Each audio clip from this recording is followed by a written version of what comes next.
जय श्री राम दोस्तों।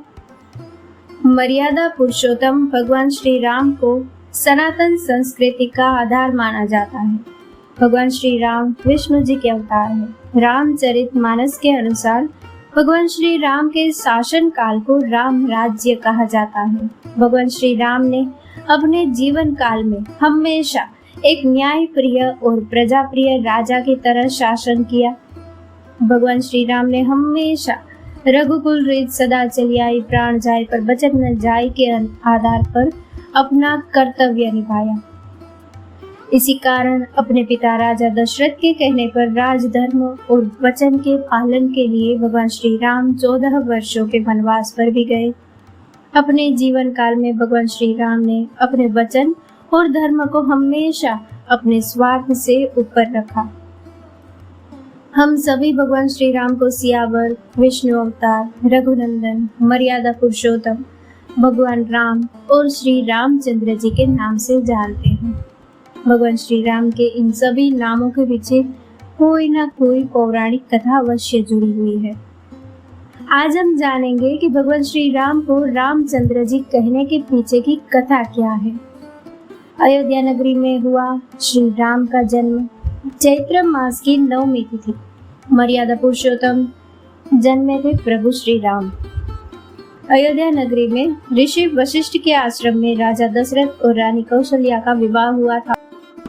राजा दशरथ के कोई संतान नहीं थी, इसीलिए उन्होंने ऋषि वशिष्ठ से पुत्र प्राप्ति के लिए यज्ञ करवाया। यज्ञ के प्रभाव से राजा दशरथ को 4 पुत्र हुए। सबसे बड़े पुत्र का नाम राम रखा, फिर भरत, लक्ष्मण, शत्रुघ्न। भगवान राम का जन्म चैत्र मास के शुक्ल पक्ष की 9वीं तिथि को हुआ था, इसलिए इनको राम नवमी के रूप में मनाया जाता है। भगवान राम का जन्म अयोध्या नगरी में हुआ था। अयोध्या नगरी को भगवान राम की जन्मभूमि माना जाता है। भगवान राम का जन्म एक ऐतिहासिक घटना है। भगवान राम विष्णु के अवतार थे। उन्होंने अपने जीवन काल में कई महान कार्य किए। उन्होंने रावण का वध करके माता सीता को मुक्त कराया। उन्होंने 14 वर्षों के वनवास में भी अपने धर्म और मर्यादा का पालन किया। भगवान राम एक आदर्श राजा थे। उनके शासन काल को राम राज्य कहा जाता है। भगवान विष्णु के धरती पर श्री राम रूप में जन्म लेने के कारण स्वर्ग लोक के देवता बहुत प्रसन्न थे। इसी कारण जब अयोध्या नगरी में दशरथ के पुत्रों के जन्म का उत्सव मनाया गया, तब भगवान सूर्य देव अस्त होना भूल गए और अयोध्या नगरी में रात नहीं हुई।